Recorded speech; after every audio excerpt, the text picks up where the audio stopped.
وَمَا لِيَ لَا أَعْبُدُ الَّذِي فَطَرَنِي، اور اس شخص نے، یہ بستی والوں میں سے وہ شخص ہے، انہوں نے کہا مجھے کیا سبب ہو سکتا ہے کہ میں نہ بندگی کروں اس ہستی کی جس نے مجھے پیدا کیا ہے؟ یہی تو دعوت لے کر آئے ہیں کہ خدا واحد کی بندگی کروں، تو کیا رکاوٹ ہے؟ ما لیا، کیا سبب ہو سکتا ہے لاحق مجھے کہ میں نہ پوجوں اور نہ پرستش کروں اس کی کہ جس نے مجھے پیدا کیا، وَإِلَيْهِ تُرْجَعُونَ، اور اسی کی طرف تمہیں لوٹا دیا جائے گا۔ أَتَّخِذُ مِن دُونِهِ آلِهَةً، کیا میں اس کے سوا کچھ معبودوں کو مانوں، کچھ گاڈز اینڈ گاڈیسز کا اقرار کروں؟ إِن يُرِدْنِ الرَّحْمَنُ بِضُرٍّ لَا تُغْنِ عَنِّي شَفَاعَتُهُمْ شَيْئًا، اگر رحمان میرے بارے میں کوئی فیصلہ کر لے، مجھے کوئی ضرر پہنچانے کا، نقصان پہنچانے کا، تو ان کی سفارش مجھے کچھ نہیں بچا سکتی اللہ کی اس پکڑ سے، اور اللہ کی طرف سے اللہ کی جو بھی فیصلہ ہو جائے گا اس سے، وَلَا يُنقِذُونَ، نہ وہ مجھے چھڑا سکیں گے۔ إِنِّي إِذًا لَفِي ضَلَالٍ مُبِينٍ، تو ایسی عاجز ہستیوں کو میں خدائی میں شریک کر دوں اور ان کو بھی میں مان لوں، تو میں تو اس وقت بہت ہی بھٹکے ہوئے لوگوں میں سے ہو جاؤں گا۔ یہ بات جب انہوں نے کہی، إِنِّي آمَنْتُ بِرَبِّكُمْ فَاسْمَعُونِ، دیکھو سن لو، میں تو ایمان لایا تمہارے رب پر، یعنی جن کی طرف بلانے کے لیے یہ تینوں رسول اللہ نے بھیجے ہیں، یہ اللہ کے رسول کی طرف سے جو 3 پیغامبر ایلچی آئے ہیں توحید کی دعوت دینے کے لیے، تم مانو نہ مانو سن لو، میں ایمان لایا۔ إِنِّي آمَنْتُ بِرَبِّكُمْ فَاسْمَعُونِ، اس سے معلوم ہوتا ہے کہ اتنا غصہ چڑھا، رسول تو باہر سے آئے تھے،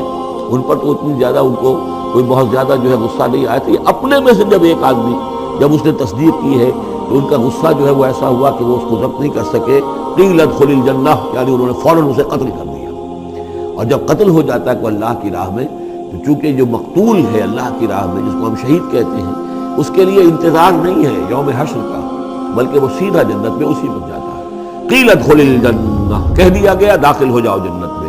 قال یا لیت قومی یعلمون بما غفر لی ربی وجعلنی من المکرمین، اس نے کہا کاش کہ میری قوم کو معلوم ہوتا کہ میرے رب نے کیسی میری مغفرت فرمائی ہے اور مجھے کیا میرا اعزاز و اکرام ہوا ہے جنت کے اندر، وجعلنی من المکرمین، مجھے تو باعزت لوگوں میں شامل کر دیا اللہ نے۔ چنانچہ اس کا تو نقشہ آپ خود جو ہے اس کو ویژولائز کیجئے،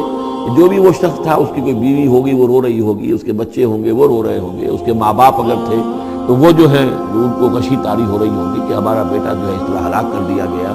لیکن اب جو یہ غیب کا پردہ ہمارے اور وہ جو عالم غیب ہے اس میں جو حائل ہے، تو یہاں جو رو رہے ہیں،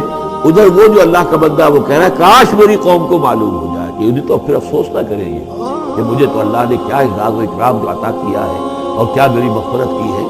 قیل ادخل الجنہ قال یا لیت قومی یعلمون بما غفر لی ربی وجعلنی من المکرمین وما انزلنا علی قومہ من بعدہ من جند من السماء،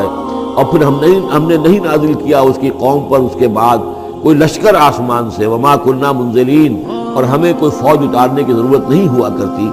ان کانت الا صیحۃ واحدۃ فاذا هم خامدون، وہ تو بس صرف ایک چیخ تھی، ایک چنگھاڑ تھی، ایک بڑی آواز تھی، اور اس کا نتیجہ یہ نکلا کہ وہ سب کے سب بجھ کر رہ گئے، جیسے آگ بھڑک رہی ہو اور ایک دم بجھ جائے، ختم ہو گئے۔ یا حسرۃ علی العباد، حسرت ہے، افسوس ہے بندوں کے حال پر، ما یاتیہم من رسول اللہ کانوا بہ یستہزئون، نہیں آتا ان کے پاس کوئی بھی رسول مگر یہ کہ وہ اس کا استہزاء ہی کرتے ہیں۔ الم یروا کم اہلکنا قبلہم من القرون، کیا انہوں نے دیکھا نہیں کتنی ہی بستیوں کو اور کتنی نسلوں کو اور قوموں کو ہم نے ان سے پہلے ہلاک کیا ہے، انہم الیہم لا یرجعون، کہ وہ ان کی طرف لوٹ کر نہیں آتے، چلے گئے، سب کے سب چلے گئے، ختم ہو گئے، ماضی کا ایک حصہ بن چکے ہیں۔ وَإِن كُلٌّ لَمَّا جَمِيعٌ لَدَيْنَا مُحْضَرُونَ، لیکن اس کا یہ مطلب نہیں کہ وہ معدوم ہو گئے، اب لوٹ کر تو نہیں آئیں گے دنیا میں، لیکن موجود تو ہیں، عالم برزخ میں تو ہیں، لوٹ کر دنیا میں نہیں آئیں گے، معدوم نہیں ہو گئے، لیکن یہ کہ ان میں سے کوئی بھی نہیں ہے مگر یہ کہ ہم سب کو جمع کر دیں گے، وہ سب ہمارے پاس محضرون، حاضر کر دیے جائیں گے، پکڑے ہوئے آئیں گے۔